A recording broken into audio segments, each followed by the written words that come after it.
रात का सन्नाटा और दिमाग में शोर। चलिए, आज हम एक ऐसे विषय पर बात करते हैं जो हम सबके बहुत करीब है। एक ज्यादा सोचने वाले यानी ओवरथिंकिंग करने वाले दिमाग की असली बनावट। जब बाहर सब कुछ बिल्कुल खामोश हो जाता है तो अक्सर इंसानी दिमाग अचानक से इतना एक्टिव क्यों हो जाता है?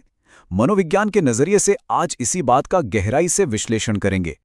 तो जब दुनिया बिल्कुल शांत हो जाती है, तब आखिर क्या होता है? दिन भर की थकान के बाद लगता है कि अब तो बस आराम मिलेगा, पर अक्सर इसके बिल्कुल उलट होता है। एक अजीब सी और बहुत तेज ऊर्जा दिमाग में दौड़ने लगती है, जैसे किसी शांत मैदान में अचानक तूफान आ गया हो। कुछ अतीत की पुरानी बातें तो कुछ भविष्य की चिंताएं सब एक साथ दिमाग में आने लगती हैं, और वो बेचैन मन शांत होने की बजाय एक शोरगुल वाले मैदान में बदल जाता है। और इस पूरे शोर शराबे के बीच एक बहुत ही छोटा सा लेकिन तेजी से लूप में घूमने वाला सवाल फंस जाता है। अगर ऐसा हो गया तो? सच बताऊं तो ये सिर्फ एक सवाल नहीं है, ये नींद को पूरी तरह से उड़ा देने वाला एक जबरदस्त ट्रिगर है जो दिमाग को लगातार नए नए और ख्याली हालातों में उलझाए रखता है। तो अब आगे बढ़ते हैं। क्या ये सिर्फ ज्यादा सोचना है या फिर इसमें कोई गहराई भी है? अक्सर हम इन तेजी से भागते हुए ख्यालों को दिमाग की कोई खराबी या बुरी आदत मान लेते हैं, पर साइकोलॉजी का नजरिया थोड़ा अलग है। वो कहती है कि ओवरथिंकिंग सिर्फ बिना वजह सोचना नहीं है, बल्कि ये एक ऐसा दिमाग है जो हर चीज को बहुत ही गहराई से प्रोसेस करता है। इसे किसी तकनीकी खराबी की तरह देखने के बजाय एक ऐसे लक्षण के रूप में देखना चाहिए जहां मन गहरी भावनाओं को महसूस कर रहा है।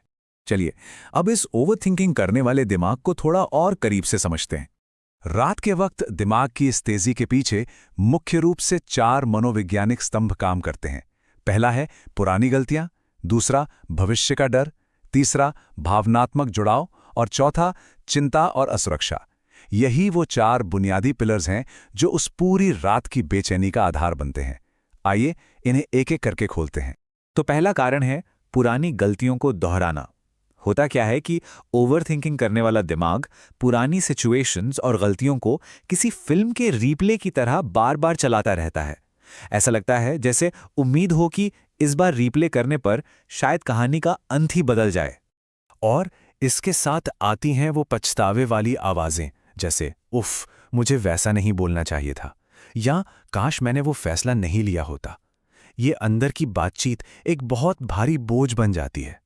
बीते हुए फैसलों पर लगातार इस तरह से सोचना वर्तमान की शांति को बिल्कुल छीन लेता है। दूसरा सबसे बड़ा कारण है भविष्य का डर। इसके पीछे एक बहुत ही गहरी साइकोलॉजिकल जरूरत छुपी होती है। हर नतीजे को पहले से जान लेने की बेचैनी, आगे क्या होने वाला है इस बात का पूरा कंट्रोल अपने हाथ में रखने की चाहत ही इस डर को जन्म देती है।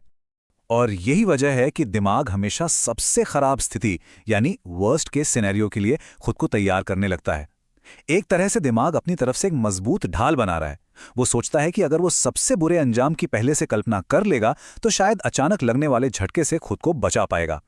तीसरा कारण थोड़ा और भी संवेदनशील है, भावनात्मक जुड़ाव। जो लोग बहुत जल्दी इमोशनली अटैच हो जाते हैं वे अक्सर छोटी छोटी बातों को दिल से लगा लेते हैं। उनके लिए कोई भी छोटी बात सिर्फ एक आम घटना नहीं होती, बल्कि एक गहरा एहसास बन जाती है जो आसानी से दिमाग से नहीं निकलता। इसे एक छोटे से उदाहरण से समझते हैं। मान लीजिए स्टेप 1, किसी का थोड़ा लेट रिप्लाई आया या मैसेज में वो गर्माहट नहीं थी।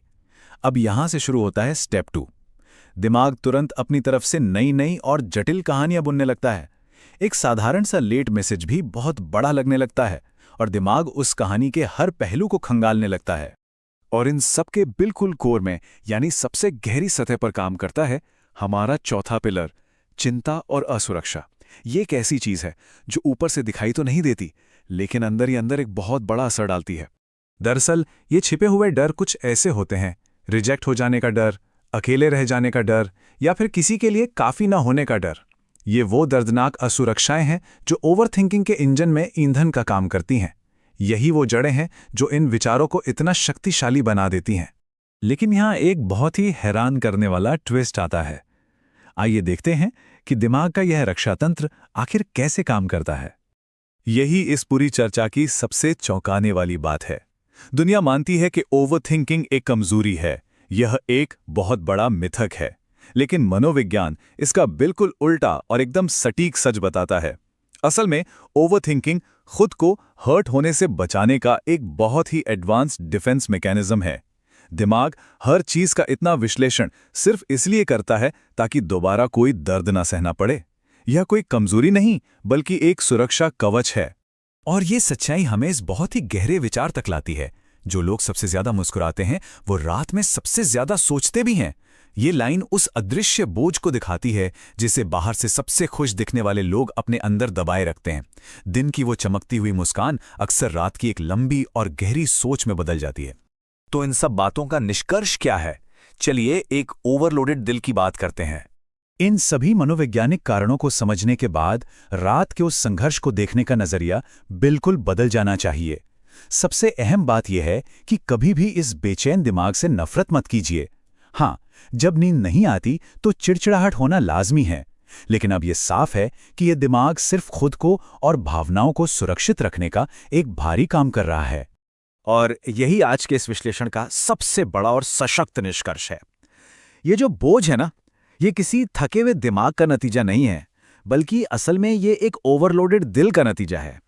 समस्या मानसिक खराबी की नहीं है, बल्कि भावनाओं के उस भारी वजन की है जिसे दिल और दिमाग दोनों मिलकर उठा रहे हैं।